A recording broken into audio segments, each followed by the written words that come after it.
We, my wife Lisa, 36, our children Emile, 10, and Stella, 8, and I, Lucas Francin, 37, were an average Scandinavian small-town VVV family. That simply means that we had a house, a Volvo V70, and a dog, a black Labrador named Vigo, who had been with us since before the kids were born. Our modest two-story home sat on a quiet street lined with similar houses, each with well-tended gardens and the occasional trampoline or swing set in the yard. It was the kind of neighborhood where everyone knew each other, where the annual summer barbecue was the highlight of the social calendar, and where scandals were rare but delicious when they happened. Lisa and I met at a party 12 years ago. She was standing by the punch bowl, wearing a blue dress that matched her eyes, her blonde hair pulled back in a simple ponytail. I remember thinking she looked like someone I could build a life with, not in a calculating way, but in that instinctive manner that sometimes guides the most important decisions of our lives. We fell in love quickly, married within a year, and she is still a good-looking woman with her slender figure, bright smile, and that same blonde hair now styled in a practical bob. But she was in no way outstanding among her middle-class friends, most of whom shared her taste in fashion, her interest in interior design blogs, and her schedule of weekly gym classes. Our relationship was like many others, some ups, some downs, but never any real problems, neither economic nor in our love life. We had settled into a comfortable routine after 12 years together. Intimacy was regular, if not as frequent as in our early days, typically once or twice a week, usually on weekends when the kids were safely asleep. We'd occasionally try something new, but most often we knew each other's bodies well enough to ensure mutual satisfaction without much need for experimentation. I never suspected Lisa was doing anything behind my back, and I had no intentions of doing something behind her back myself. Nobody knows if such rare things as perfect families really exist, but if so, my family must have been rather close to that. Of course, we weren't living in some soap bubble and received many insights into unexpected relationship problems when several friends and acquaintances parted for different reasons. There was Marcus and Hannah, who divorced after Marcus's gambling addiction emptied their savings account. Then there was Petra, who left her husband when he developed a drinking problem that turned him from a gentle giant into a surly bear. But the worst of them was when the wife next door was caught in her bed with her married boss, who happens to be a cousin of my wife. Anton Larson had been my friend since my university days. We had shared an apartment during our student years, and by one of those coincidences that life sometimes produces, we ended up buying houses on the same street. His wife Emma was a vivacious redhead who taught at a local daycare. She and Lisa became fast friends, often going shopping together or meeting for coffee, while Anton and I watched football matches on Sunday afternoons. Emma's affair with her boss, my wife's cousin Carl, had been a shock to everyone in our social circle. I remember the night Anton had discovered them, how he had come to our house at 2 a.m., his face ashen, his hands shaking as he drank the whiskey I poured him. The fact that the ex-neighbor Anton Larson was, and still is, my best friend and his wife Emma, was a good friend with Lisa, gave us a complete view into both our friends and my wife's cousin's dirty divorces. "I never thought she would do something like this," Anton had said that night, his voice hollow. 11 years of marriage, and she throws it away for that pompous jerk. Lisa had comforted him, had told him that some people just made terrible mistakes, that Emma would regret her actions. I remember her exact words. "Anyone who sacrifices a good marriage for a fling is an idiot who deserves what they get." How ironic those words would seem later. My own problems began in a totally innocent and unexpected way. Lisa works one Saturday a month, which is compensated for with free time after lunch every Wednesday. She really likes that deal so she can take care of her many errands while the kids are at school. She works as an administrative assistant at a local accounting firm, a job she's held since before we were married. The partners appreciate her efficiency and organization. and she enjoys the steady income and flexible hours that allow her to be home when the children return from school. That Wednesday in late April, I remembered that I had forgotten to ask her about doing an errand for me. I needed her to pick up a package from the post office that had been delivered while we were both at work. So I tried to call her on our home phone after lunch, but got no reply. I thought she was out and called her cell phone, also without getting a reply, which made me slightly confused. Lisa always answered her phone and was almost obsessive about it. If she missed a call, she would call back within minutes, apologizing profusely. We had recently bought identical new advanced smartphones. Lisa's main tool was the high-class camera that she used a lot for including pictures in the large number of messages she sent to friends and relatives. She cared less for most of the many other factory-included functions, several of them undeletable junk apps. I myself was more curious about all the possibilities and took my time to try most of those apps. Now I thought was the right time to use an app called Latitude, which would show me in a satellite picture where Lisa's phone was at that very moment. I had expected her to be at the mall or in the town center shopping area, but to my surprise, I could see she was in or at a house just outside of town. The map showed a blue dot in an area I knew consisted of newer homes, many of them built within the last 5 years. 1 hour later, I could see she was still there, but the third time I looked, she was in the supermarket where we usually shopped. A strange feeling settled in my stomach. Why would Lisa be at some house outside of town? And why hadn't she answered her phone? There could be innocent explanations, of course. Perhaps she was helping a friend with something. Maybe she had been shopping for a gift for my upcoming birthday and didn't want to spoil the surprise. But something didn't feel right. Back home after work, when I asked why she hadn't taken my call, she took up the phone, looked at her missed calls, and said, "Very strange indeed, because most of that time I was at the mall, together with Lena Norden, looking for a new skirt that I need to buy." Lena Norden was one of Lisa's colleagues, a petite brunette with a loud laugh who occasionally joined us for dinner parties. They weren't particularly close, which made Lisa's explanation even stranger. "Did you find any?" I asked, trying to keep my voice casual. "No, but I hope for better luck the next time." "Do you intend to spend the whole weekend in fashion shops?" She smiled and replied, "No, it can wait until next Wednesday." I didn't make any further comments, but knew for sure that Lisa had told me a lie. That started a warning bell ringing in my head.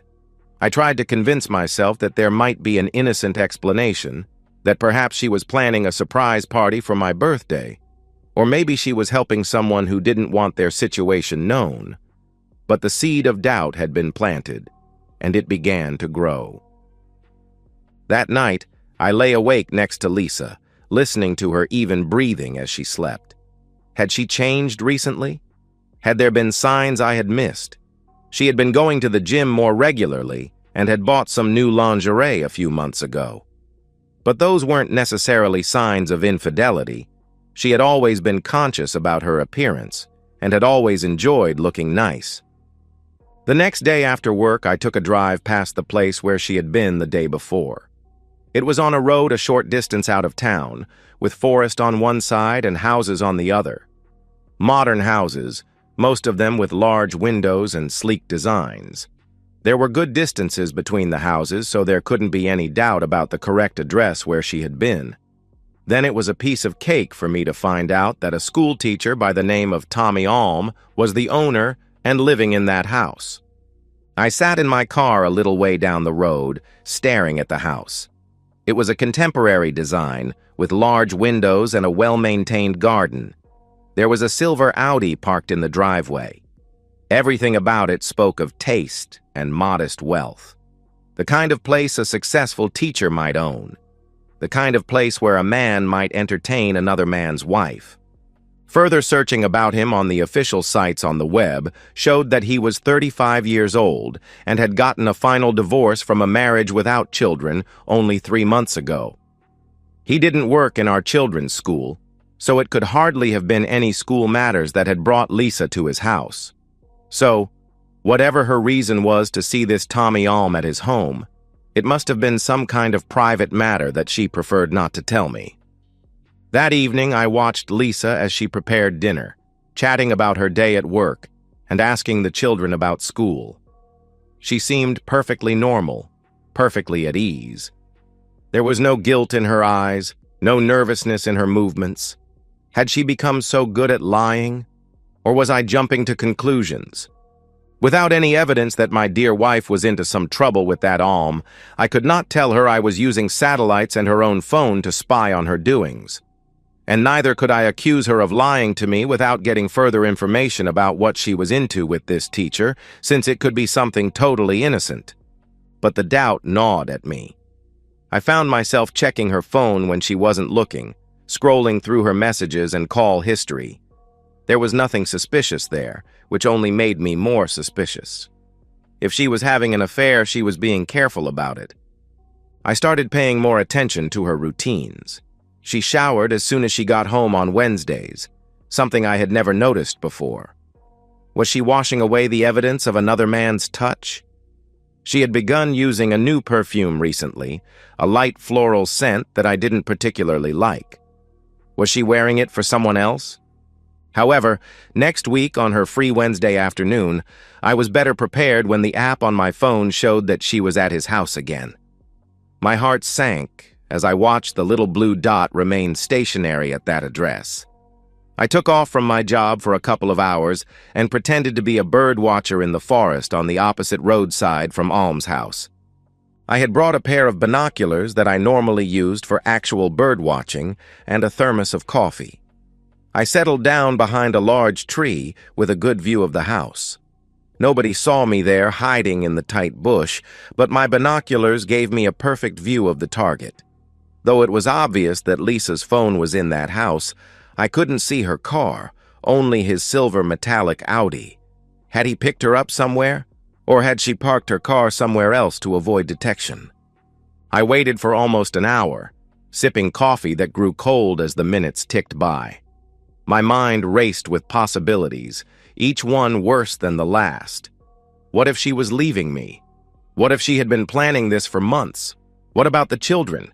How would they handle a divorce? Finally, I decided to make a move.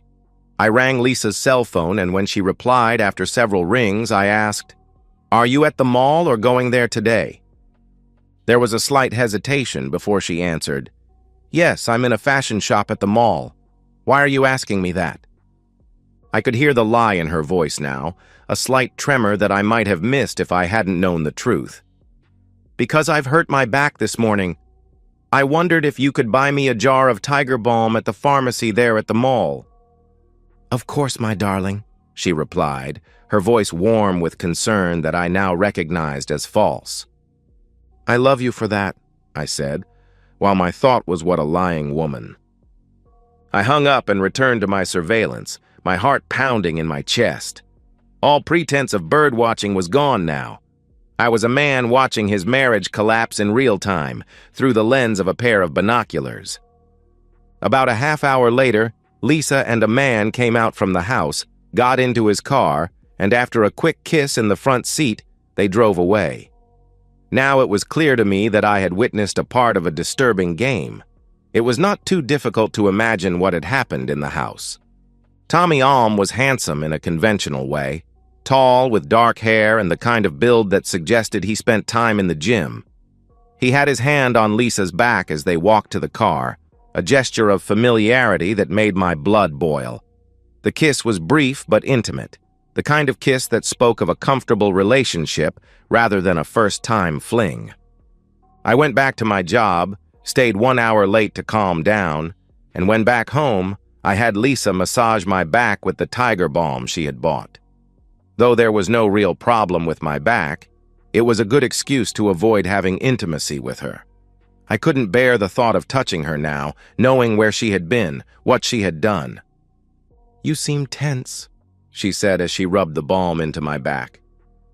"Is everything okay?"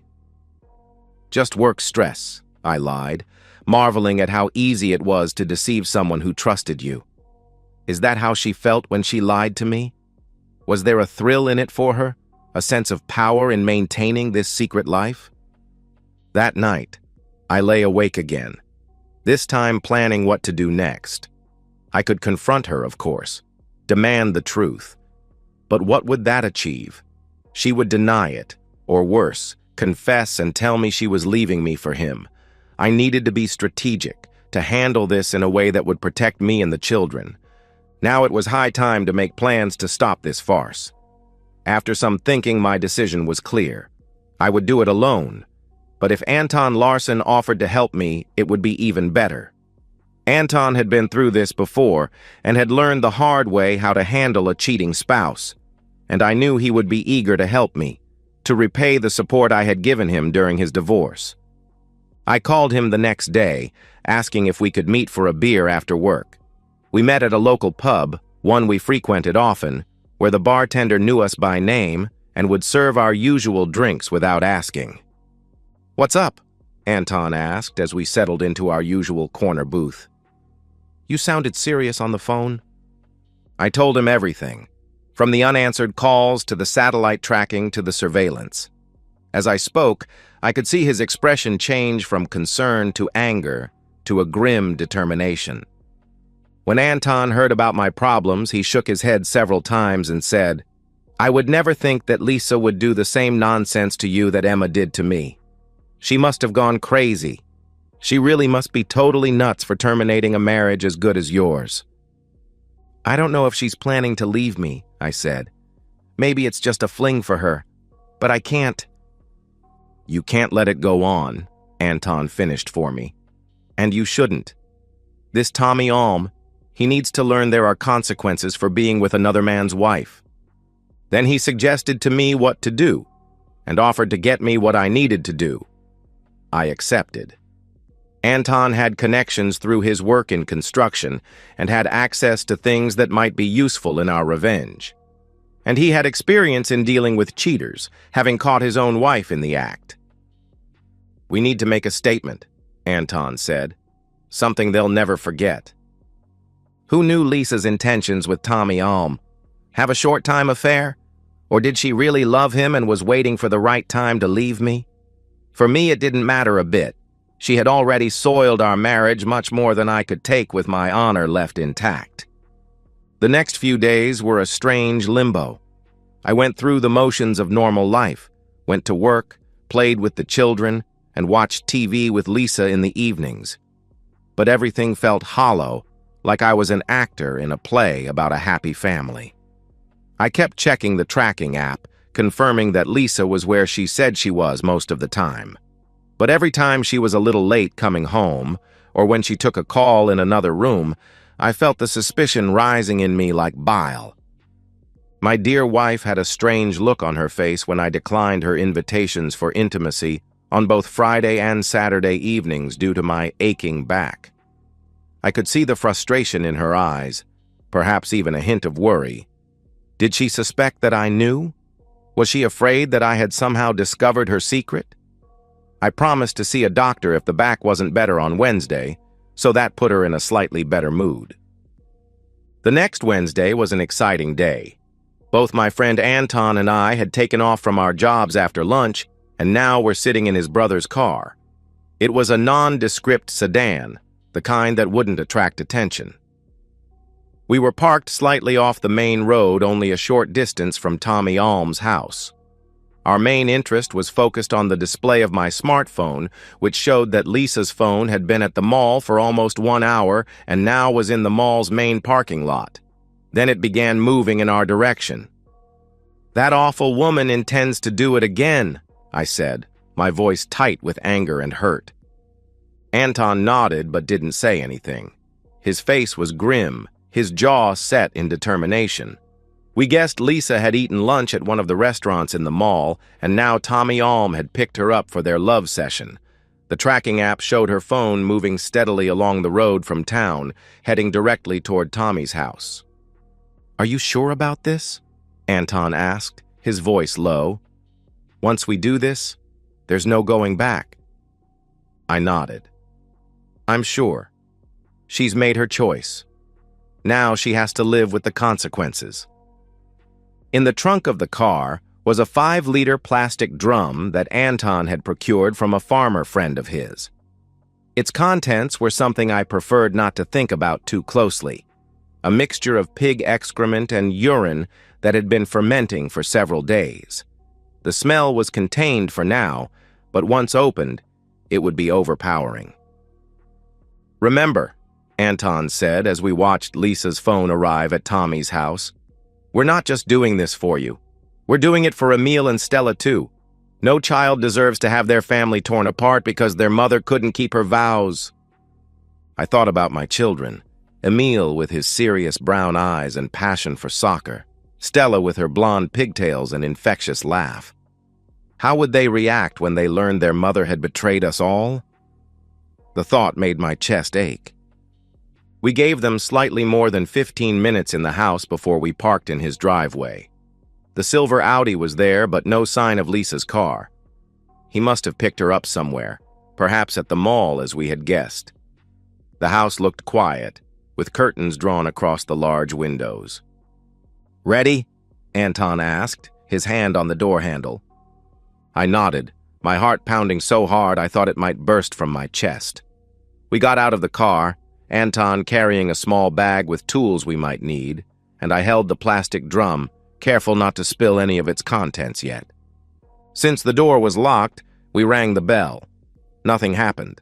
The house remained silent, though I imagined I could hear muffled sounds from within.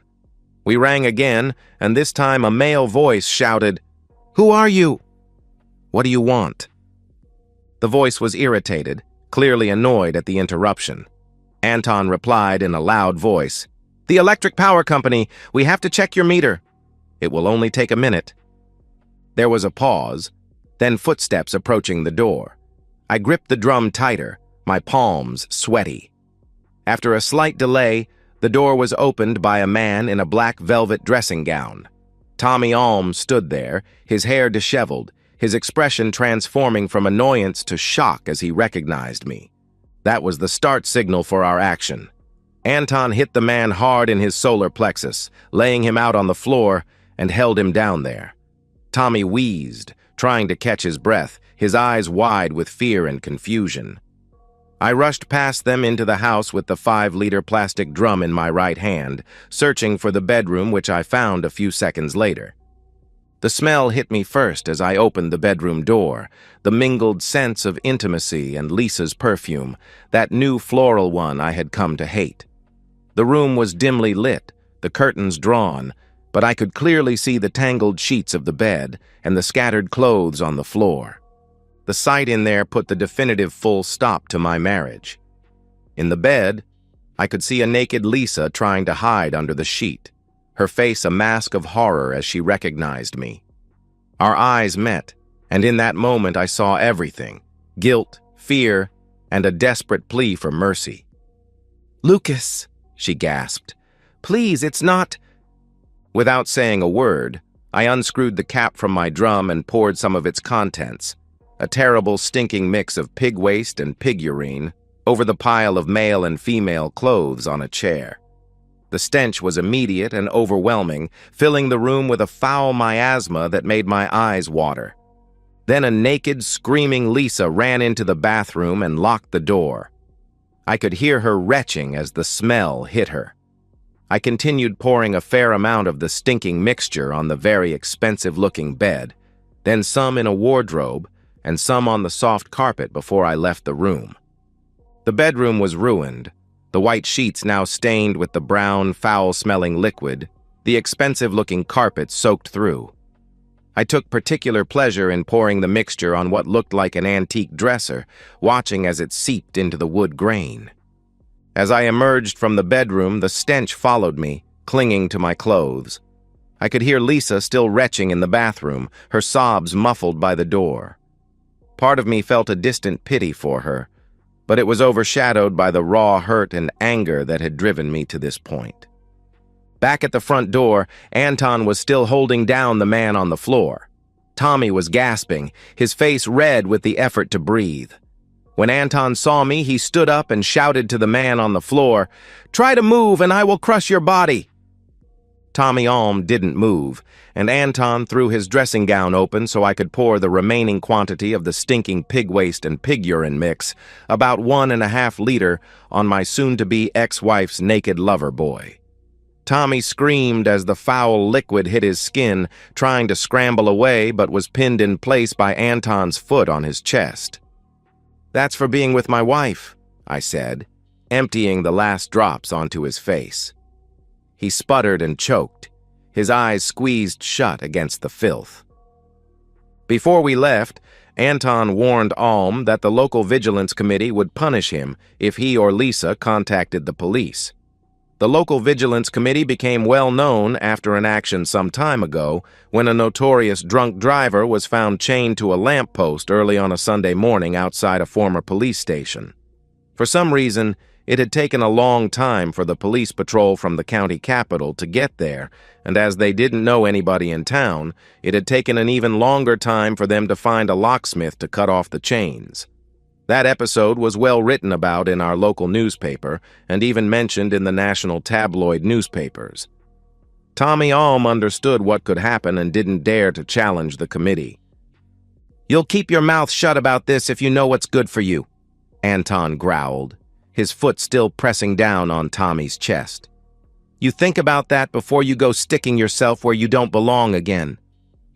We left the house, the stench of pig excrement following us out. I felt a savage satisfaction as I imagined the two of them trying to clean up the mess, their romantic afternoon ruined beyond salvation.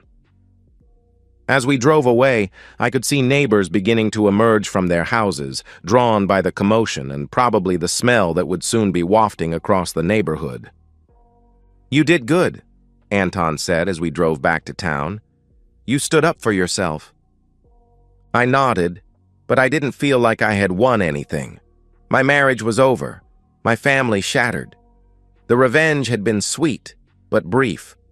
Now came the hard part, rebuilding my life from the ruins. When I got home that evening, the house was empty. Lisa hadn't returned, and I knew she wouldn't. Not that night. Maybe not ever again.